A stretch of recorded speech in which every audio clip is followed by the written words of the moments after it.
Hey y'all, it's Burgess Taylor, our Journey with Burgess, and today's coffee chat is a little bit late or a little bit early, depending on which way you look at it. So yesterday was the first day of Self-Care Sunday.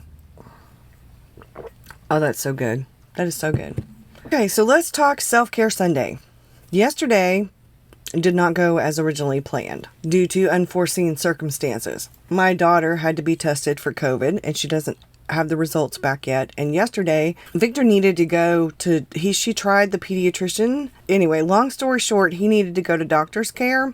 And she tried to get him in Saturday and she couldn't. They were swamped. I went yesterday. I took both of the kids with me, and over 5 hours later, and we had to wait outside. They changed things because of the resurgence. Long story short, he has an ear infection. Me and Victor and Selena enjoyed some corn dogs and fries and slushy drinks from Sonic. Victor had a milkshake though. After I met my daughter and she picked up the kids and went back home, I went by the grocery store. I can't tell you how many times I washed my hands and used antibacterial stuff. My hands are rather dry today. After I did that, I went to the grocery store, put a Stouffer's lasagna in the oven, and then me and my son went out and cut the grass. Got to do what you got to do. My husband is sick with COVID. We're doing a little bit over a year and a quarter of self-care. So September, October, November, and then we're going to do a year. I have a year of self-care, daily practices and inspiration for caring for yourself by Dr. Zoe Shaw. This is got stuff every day. It's like sort of like a quote or an affirmation or whatever. So let's look and see what today says. Let discipline make your life. This month you have begun to wave the wand of discipline that turns dreams into reality. No, not yet, because we haven't been doing this yet. But we have talked a bit about comparison. I did the coffee chat about that. And next Sunday is going to be procrastination. So I'm going to lead into said topic. All right. You possess the magic. Delayed gratification is the path. The minutes, hours, days, and weeks add up to a life of freedom. Know your weaknesses get a head start on them. Round up some accountability. Love yourself and others to the best of your ability. This is exquisite self-care. You've got this. That's what today says. I'm going to talk a little bit more about comparison, and then we're going to lead into procrastination for next Sunday. For the Self-Care Sunday, I wanted people to compliment themselves. Pay yourself a compliment. So I'm going to be introducing this whole thing. We're doing self-care. I've also got some other stuff. I'm going into more depth and detail on Patreon, but we are doing it here on YouTube. Hashtag Self-Care Sunday. And then you can tag me in it, or you can use hashtag Journey with Burgess. There is a hashtag for that, or you can just tag. I am going to be posting more about all of this on the Facebook group, Journey with Burgess. We're supposed to compliment ourselves. I'm going to talk for a little bit about my past history with art, just a tiny bit, and then we're going to talk about why comparison was such a big deal for me, and how I've been trying to work towards letting go of comparison. Not easy. Being a creative is a way... Damn it. Okay, I'm going to cut the phone down because otherwise you're just going to keep hearing these dings. Being creative is a way of life for me. It is very much a part of my life, my everyday life, a part of who and how I am. I'm captivated by all of the things creative, like all the creative things, everything about creativity. From DIY projects to art to writing to my husband is a musician. My daughter is an artist. My son, he's a reader, an avid reader, and he plays video games, and he does these D&D characters, and he's really good at doing that. So anyway, I can't imagine my life without art, without creativity, but especially art now. I pretty much dismissed art completely for over 30 years. Didn't really draw anything. Every now and again I might doodle a little bit. I did journal. My journals before 2000, the end of 2014, the beginning of 2015 were primarily text journaling with bits of everyday life ephemera added in sometimes. So pictures or receipt ticket stubs or photos, or maybe a newspaper article or a cartoon or something that came out of a magazine, postcards. And every once in a blue moon out of high school, I would doodle. When I was in elementary school, middle school, high school, all through the 70s and early 80s, I graduated from high school in 85. So I took art 3 years in high school, and then the other extra year I took a journalism class. And the journalism class was profound for me. It made me want to do journalism. My goal was to write and to take my own pictures and to one day be published in like Time magazine. That has not happened. But I was very much, and am very much still, a writer, a text journaler, and I loved art. And the only reason I really got away from art is that I found, nobody ever mentioned watercolor to me, ever. I didn't even know about watercolor until much later on. I was never into oil paint, don't like acrylic. What they had back in the day, tempera paint, I never really liked that. I was much more of a sketcher. And had I known back then what I know now about colored pencils and watercolor, I probably could have done much more. Much more. But I did not know. So I gotta fix this a little bit. Okay. So I did not know. But I loved pencils, graphite pencils, number 2 pencils, pens, ballpoint pens, felt tip pens. All kinds of stuff. I got out of high school, ended up going to work for a bank, couldn't really afford college full time, even though I had a partial scholarship for journalism. I ended up married, I ended up with kids, then I ended up divorced, and I was so busy. I did go back to college on and off. I took classes in my 20s some, and then I went back like full time for a good while in my 30s. But I was so busy trying to raise my kids and working and, things like that, that I didn't have time for everything. And I did still write poetry, some short stories, but art, not really. Every once in a blue moon, let's say I would be sitting at the table and we would have like the log cabin syrup on the table, and I would be inspired enough to be motivated enough by that little picture of the log cabin on the syrup to maybe take a pencil, one of the kids' pencils or a ballpoint pen that I kept by the phone, and I might doodle, sketch out that log cabin, that scene on the syrup bottle. And every once in a while I might do something like that, a little doodle. But I was very crafty. Like I would do scrapbooks, and I made some of my own presents for Christmas for people. Like I crocheted scarves and things like that, blankets. I created things I would buy, like wood or things that you put together yourself and then you paint and everything. I did those. I did all kinds of stuff. At the end of 2014, I started YouTube because there weren't very many people my age doing YouTube for NaNoWriMo. As a writer, I was like, I know there are people who are in their 40s. There's got to be other people. So I did that. And then through that, I want to say it was maybe October, November, I ended up doing this journaling tag for NaNoWriMo, and other journalers were doing the journal tag. And I came across the journal and planner community.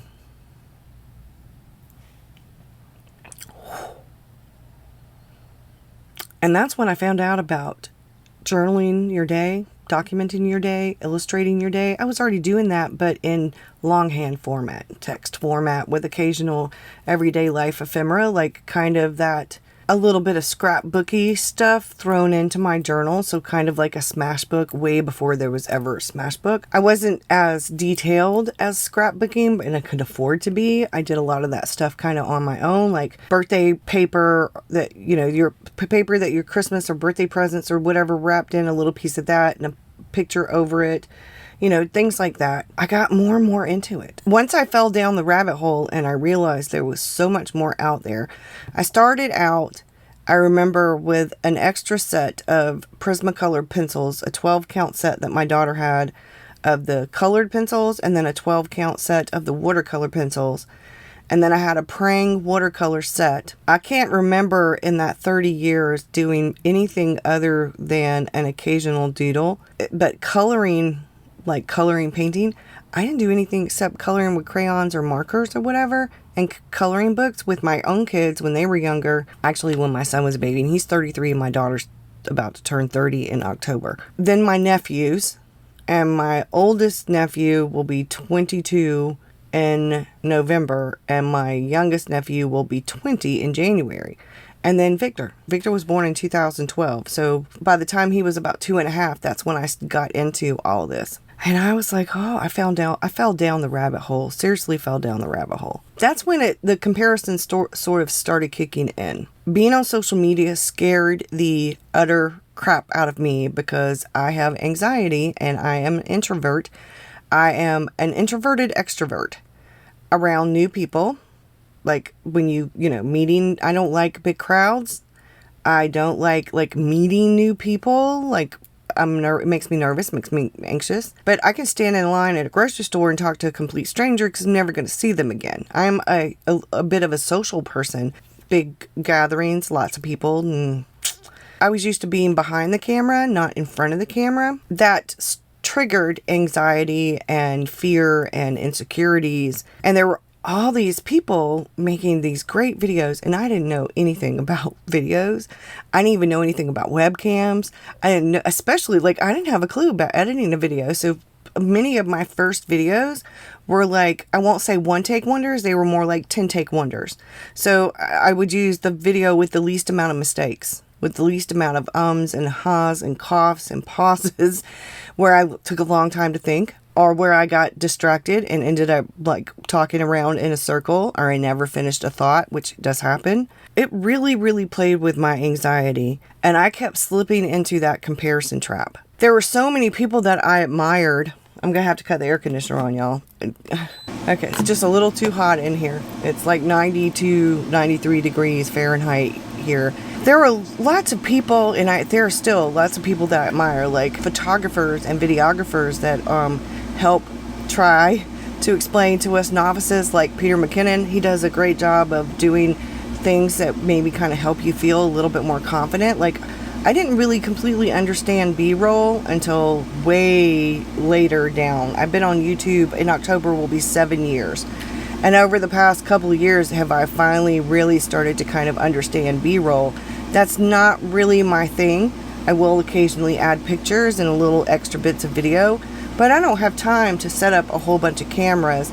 I'm a grandmother and a mother and a daughter and a wife, and I have a lot of roles that I play. And I do YouTube because I want to share creativity, and because I think there are other people like me who are interested in it. We're curious. We want to know what other people are doing and how they're doing it. And I'm very creative, and all of my journals and planners end up kind of creative. And I love a good DIY. And, I thought that I might have something to share. And I'm not going to spend all of my time until I get really comfortable and it's second nature to me trying to produce videos that are like that. I'm not a videographer. I'm barely able to use technology. I'm just not really a techie person. I see these people with these really cute intros and these cute outros and these avatars. And some people are doing some of this stuff on Canva. I'm like, I don't have time. There's this learning curve. And then two, I don't have time. And if I were going to listen to what all the gurus say about, doing this or that or other to make your YouTube channel really grow, if that's what people really want, then they're not paying as much attention to the content. Mine is more about the content. I try to do a decent outro or a decent intro, and I'm kind of getting to the point where I'm like, okay, maybe I could do something more analog. Take a picture of it and put it at the end of my video, and do something and put it at the beginning of my video. Maybe that would be good. I don't know, been thinking about it. What is it about certain people's videos, their personality, their aesthetics that I admire? And sometimes it's the exact opposite of what I am, that I get inspired by. But it doesn't, I feel the comparison usually with that now more than, what I am envious of is completely different. I am looking to kind of redo some things in here.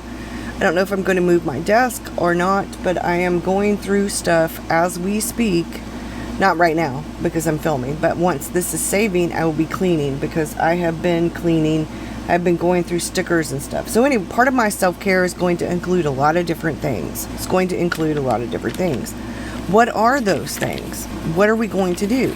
So like I said, comparison. One of the things that I would like for my old past self, if I were going to compliment myself, hindsight 2020, and my old self came to me in a time loop, the only thing they could do was give, like, say a few things to me, like a few sentences. Let's say the time loop, and past Burgess can come to me right now, present Burgess. And what would past Burgess compliment me on? And look, I've got little clips of, how I end up. And I just want to say, hey, keep at it.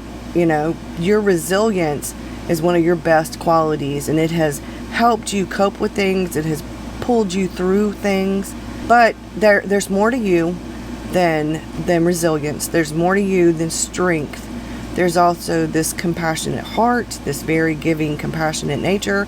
There's also this love of learning, this lifelong learning. And those are the very things that will help you see you to the point where you are and where you will continue to grow. You do deserve these successes, these accomplishments, and you will continue to succeed and make accomplishments. You just need to believe in yourself more, okay? Just, I've learned a lot, and there's a lot of other things. If I were to reflect on, some of those things, if I were to compliment myself and I had to give a physical compliment, I would say that even though I am not young and slender and with the skin, the body that I had in my late teens and early 20s, I am a much more confident me and will do things and like red glasses and wear clothes that maybe in my teens and 20s at certain points I would not have. Even in my 30s, I was probably more conservative as a teen and in my 30s than I was in middle school and then in my mid to late 20s, early mid to late 20s. So high school more conservative, 30s more conservative, and then my 40s, and now I'm like less conservative in my clothes. But I also work from home. I was bartending for a while after I got out of the finance and banking business. I needed a break, and so I haven't had to wear those kind of dressy suit, dressy kind of clothes in a long time. Anyway, I feel much more free, much more confident. Now, there's something about middle age, I think, for a lot of us, where we get to this point where we're really not all that concerned with what other people think. And I would say, you rock. Who cares what other people think? Some of these fads are a bit ridiculous, but you should have kept some of that stuff from the 70s. You should have had your aunt, your mom, some of them, you should have had them keep some of their stuff from the 70s because you'd have wanted it later. That's what I'm saying. Like, I have done a little bit of self-care PDFs. I'm about to scan something else and give it to my patrons. But overall, this is all about doing something for yourself for self-care. And self-care is a lot of different things. I have a couple of different books. I have this book, I will leave link below. A Year of Self-Care, Daily Practices and Inspiration for Caring for Yourself. I also have this book, which I have just started reading, the very intro, Witchcraft for Daily Self-Care, Nourishing Rituals and Spells for a More Balanced Life. There are probably some other things that I have around here, like You're a Badass. I love that book. I need to finish it. I've read most of it. I've read it, now I'm rereading it, and I've reread most of it, but I still need to. Because, when you go the second time through it, for me, you learn more. Because there's things that you, skimmed over or didn't pick up the first time. There's the Show Your Work book that I have that I probably need to bring out again during this self-care year, the end of this year and next year for self-care.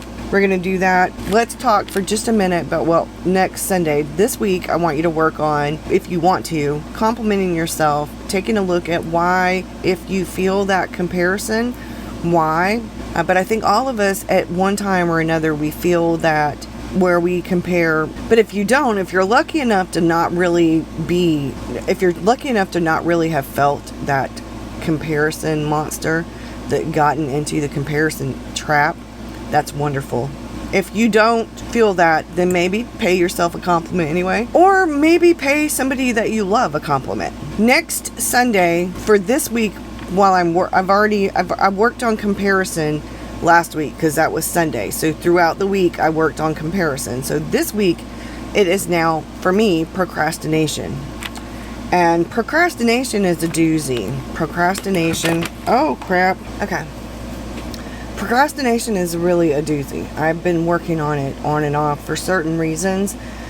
Part of the reason that I procrastinate has to do with anxiety and fight, flight, or freeze. I'm a freeze kind of person with certain things. When I dilly-dally around, I'm often procrastinating for like one reason or another. And I've had to take a long, hard look at why I am dilly-dallying.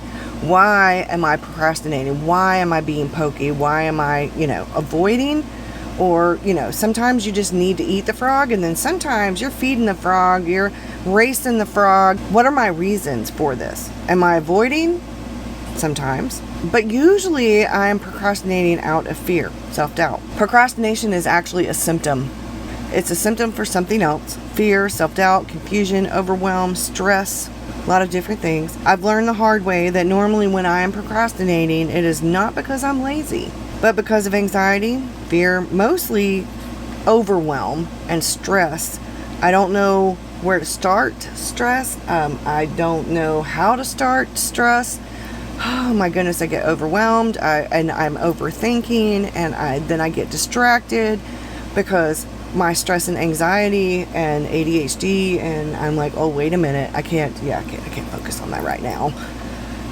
I do find that there are times when I procrastinate because I don't really want to do something.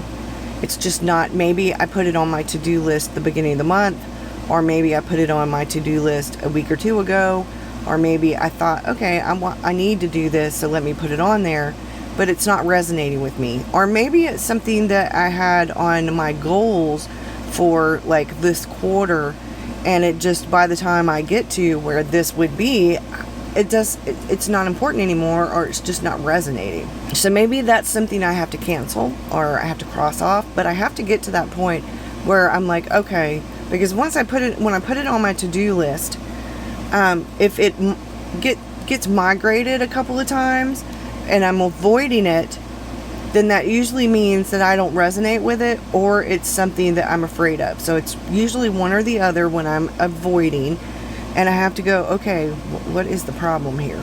You have to look down deep. So sometimes maybe I'm just putting it off. Maybe it's something that's a bit hard, or I'm a bit overwhelmed and I don't know where to start, and that's okay. Sometimes it just takes some motivation to get there. So that's when I'll do something like put on a video or listen to Audible, put my phone in my pocket with my earbuds or my headset, or I crank up some music and I do the cleaning, or maybe I listen to something that's inspiring and motivating if I need something that I'm actually working on.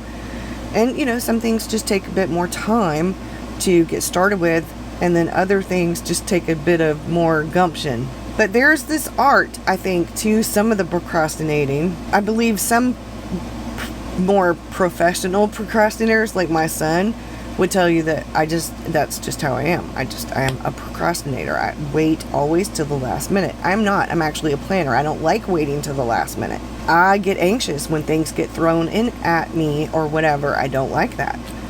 But I have been confronting certain areas of my life. So I found this in a quote: when confronted with a flat surface, stone, ice, or glass, water always meanders. Even when there are no obstructions, a fluid will invariably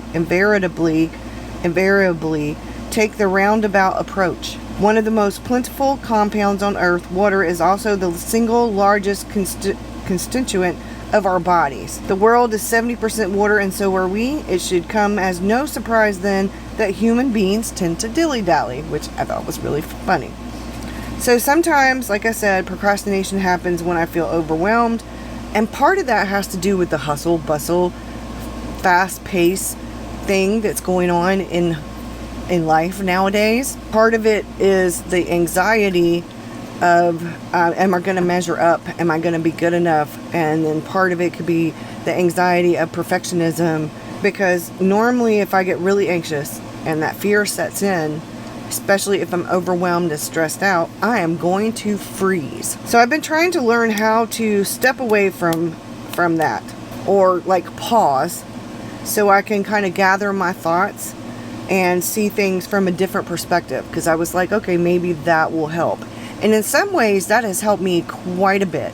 But the last couple months I was so sick that some of this wasn't procrastinating, such as I just couldn't do. Which made me feel very guilty and very stressed out in some ways.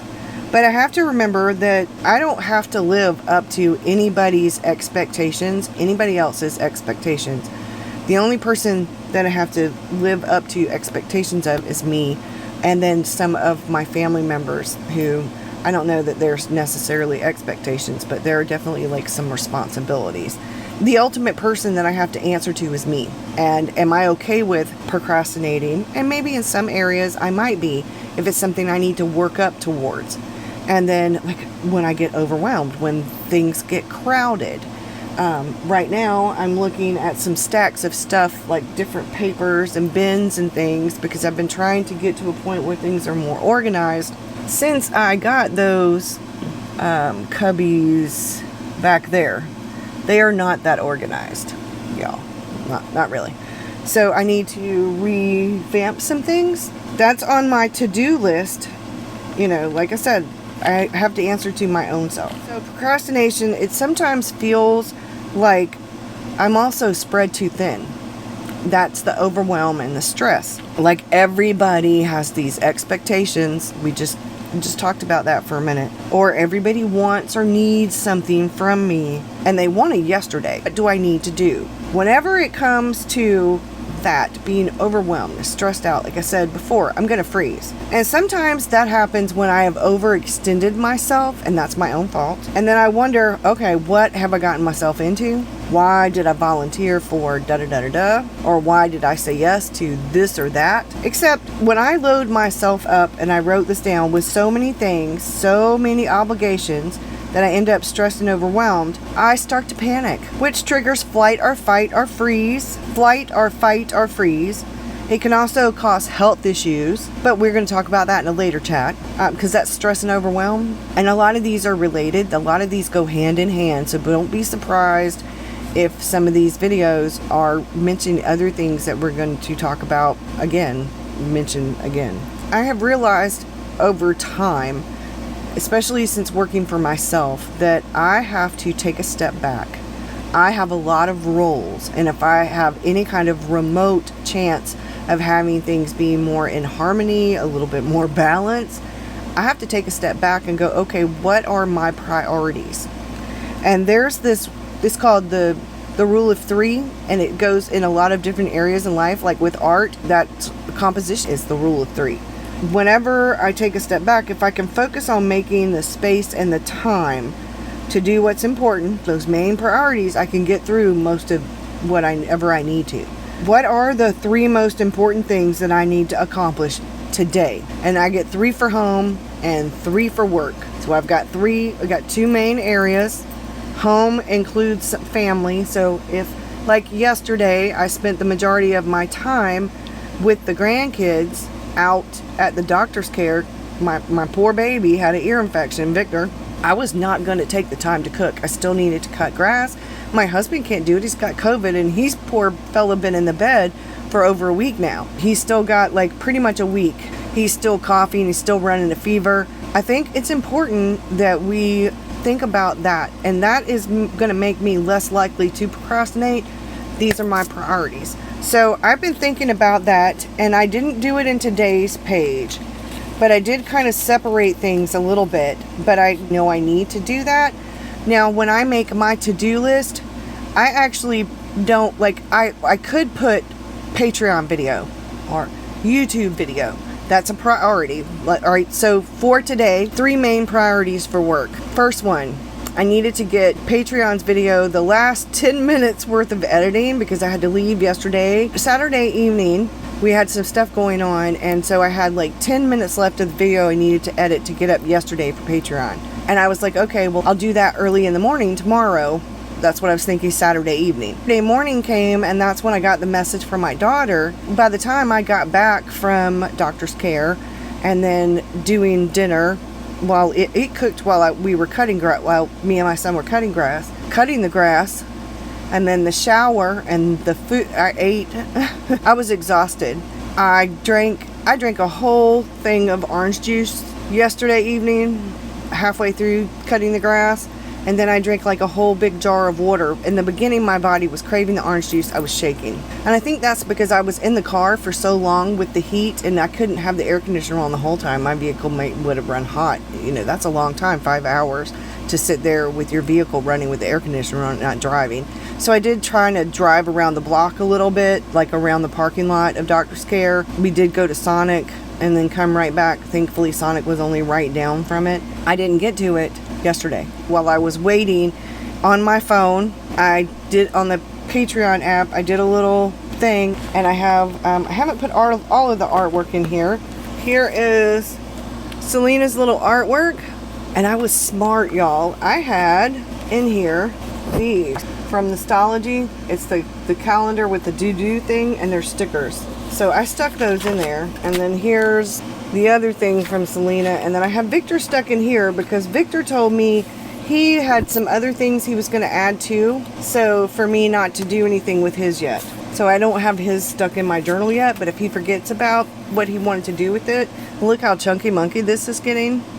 Got September set up. I've got most of October set up in here, and then I have in the other thing that I'm going to be starting, the Paper Mood, the Tomo River P6 notebook. That's going to start November. I should get the last few days of July, then we've got August and September, and I will have October, 3 months in here, and then I will start the other, which is probably going to be November and December for that one. Because these are getting so chunky, I might do these half-year stologies or do some more of the paper moods. We're going to see how it works. You know how much I love Tomo River paper. But there are some notebooks like the Breeze, which is 68 GSM Tomo River paper from Taroko Design, or there are the like inserts you can buy from Paper Penguin Co. or from Rock Your Notebook with the different kinds of Tomo River paper. I'm not really much of an insert person though. I like a notebook. I didn't get to it. So first thing this morning, I had to go to the post office and I had to go pick up David's doctor's excuse because we needed to take a picture of it and send it to his boss. So I went by there. He called them, let them know I was coming. I picked up his excuse, took a picture of it and sent it to him so he could text it and send it to his boss. I also went to the post office because I had an Amazon delivery that was supposed to come over the weekend, and they said I wasn't home and asked for me to go pick it up. I was at home when they came. I was actually at 6:30 yesterday. I was cutting the grass, and this is the book that they were bringing. And so I went to the post office. She's like, "No, it's with your mail person. The carrier has it now to deliver." I said, "Well, that's not what it says." She was like, "Well, that's what Amazon says." I said, "No, it says on your post office thing, on the United Postal Service thing, that it's for me to pick up right now." She was like, "Well, your carrier has it. You know, I promised the carrier has it." She's like, "I'm not going to argue with you." And I said, "Okay." I said, "If it doesn't come and it's still here," because like I said, "You're not even looking, you're just saying." But it did come in today's mail, so I was pretty happy about that. I do have a couple of little things. This is in preparation for October. It is the Moonlight Jelly Rolls, the 06. And then I have this, which are little post-it notes that I got. This stuff, it came from Jet Pens. I had a gift card. I also got, and you can see Heather B. Co. These are gorgeous. The ones that are missing are little coffee cups that look like pumpkin spice is in there. And then I got these post-it notes. Which is on acetate, from Jet Pens, and there's 2 different ones with the leaves. And what I like about this is that I can actually take these post-it notes off, and I can put this in my journal, cut it down to B6 size, put it in my journal, either for the end of October or for November. And I did get this because I'm doing a sunflower kind of theme, fall flowers, leaves, sunflowers kind of theme, like these for November. I'm not doing turkeys. And October is purple, and it's sort of a witchy vibe. Like I'm going to do white pumpkins, purple leaves, purple flowers. This has washi tape, and it has the moon on it with these really pretty purple leaf flowers. I already had this little witchy washi tape. I have some little like witchy stickers, but I also have the things like this from the Astro Cow book. Somebody had asked me about these. Astro Moon Diary, and these have things in them that I will take out. Sometimes I tip it in. If I glue it down and the other side is something I need, I'll tip it in. Otherwise, I glue it down. We have the Self-Care Sunday project going on. September's project is drawing your grocery list. I am doing like some prompts and some things like that. Yesterday when I went to the grocery store, I got the box of Stouffer's lasagna and I got a box of garlic bread. I've been slowly but surely doing this and putting down some of the things that I have had to pick up whenever I go to the grocery store, and I only pick up a couple of little things. I'm kind of adding all the little things to one thing, and I'm going to watercolor it in. This is today's page, and before I end this, I just want to say thank you so much for being here. Thank you so much for, especially if you've made it to the end, because I know this is going to be a chatty one. Thank you. Just thank you so much. You know, it means the world to me that you are watching my videos, that you, especially if you've subscribed and liked and made it to the end of this video, and all of that helps the analytics, especially when you like or share or comment. It really does help other people find my channel, and that's what the analytics is really about. It's not really about the numbers. I would love to grow though, but it's not about the numbers so much as the reaching people. So I'm going to end with this quote. I think I said it in the last video, by George Bernard Shaw. Life isn't about finding yourself, it's about creating yourself. Stay focused, have fun. That's what art is really about. It's about having fun. Embrace your 5-year-old, okay? Just embrace your 5-year-old. If you are embracing that 5-year-old, you are much less likely to be comparing yourself to anybody else. Although my 2-year-old granddaughter, she is very confident. So right now I could just say embrace the 2-year-old. Have a wonderful day, and I will see you in the next one. Bye, y'all.